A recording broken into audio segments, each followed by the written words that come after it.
India کا لفظ مخصوص ذکر کیا تاکہ پیغام ہو جائے یواؤں کے لیے کہ نہیں، تمہیں لیڈرشپ کے میدان میں آنا چاہیے اور قوم کو تمہیں راستہ دکھانا۔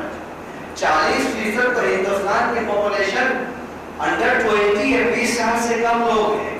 75% جو لوگ ہیں انڈیا میں وہ 35 سال سے کم لوگ ہیں۔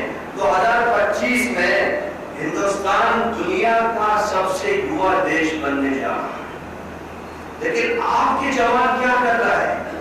ہوٹلوں پر، چوراہوں پر، مختلف فحاشی اور بربادی میں جمع ہو کر کیا وہ قوم کی قیادت کر سکتے ہیں؟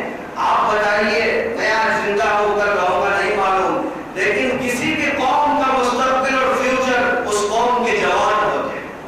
جو آج جوان ہیں اس ملک کے، اس امت کے، وہ اگلے 20 سال کے بعد امت محمدیہ کی قیادت کرنے جا رہے ہیں۔ اب آپ کو طے کرنا ہے، ہمیں طے کرنا ہے کہ ہمیں اپنے تاریخ کیسے پیدا کریں۔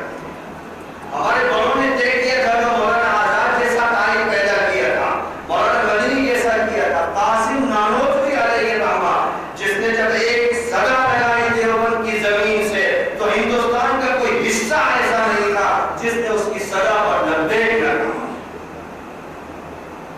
وہ ہمیں طے کرنا ہے کہ کیسے تاریخ کل آنے والی نسلوں کو دے رہے ہیں۔ جب تاریخ لکھے گی اگلی 50 سال بعد کی قوم تو یاد رکھیے گا کہ کبھی معاف نہیں کیا جائے۔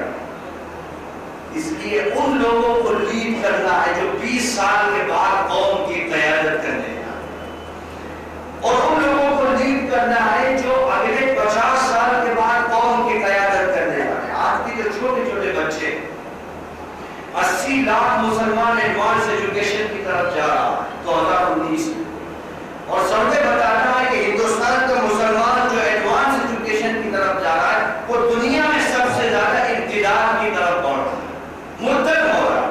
وہ کہہ رہا ہے کہ جو چیزیں سرکار بل لا رہی ہے، یہ اسلام کے خلاف جو عالمی گلوبل سازش ہو رہی ہے وہ صحیح ہے۔ کیوں؟ کہ اس کو تعلیم اور اسلام کے بنیادی اصولوں سے کوئی واسطہ نہیں۔ جو نئی نسل ہے، ترکی کے اندر دیکھو کس طرح کام کیا انہوں نے، وہ ٹرینوں میں بچوں کو لے جا رہے تھے، چونکہ عام جگہ تعلیم دینا مباح نہیں تھا، حرام تھا ان کے قانون کے مطابق۔ مصطفیٰ کمال پاشا کی تاریخ پڑھو، ٹرینوں میں لے جاتے تھے بچوں کو، 6 گھنٹے کا سفر کرتے تھے، 6 گھنٹے واپس آتے تھے، اور صرف علم نبوی کو، قرآن و حدیث کی تعلیم کو امت تک پہنچانے کے لیے یہ کام کیا۔ آج دنیا کی تاریخ بدلتی گئی ہے، اس لیے اگر ہمیں بھی تاریخ بدلنی ہے تو اس کے لیے آنے والی نسلوں میں ایسے قائد اور لیڈران کو آپ کو پیدا کرنا ہے جو کل میری اور آپ کی آنے والی نسلوں کی صحیح قیادت کریں۔ اسی لیے بہت اچھا ایک شعر کہا ہے ملک زادہ منظور نے کہ نہ خوف مرگ نہ خوف شرر لگے ہے مجھے، نہ خوف مرگ نہ خوف شرر لگے ہے مجھے، خود اپنے باپ کے پھولوں سے ڈر لگے۔ اور اس کے بعد دیکھتے ہیں کہ عجیب درد کا رشتہ ہے ساری دنیا میں، کہیں ہو جلتا مقام اپنا گھر لگے مجھے۔ بس یہی 2 چیزیں اگر مضبوطی کے ساتھ پکڑ لی، سنت، سیرت، اخلاق، تو آپ سمجھیے کہ دنیا میں آج بھی مسلمان انقلاب لانے پر پورا ہے۔ رسول اللہ صلی اللہ علیہ وسلم نے فرمایا تھا الصدق ینجی والکذب یغنی۔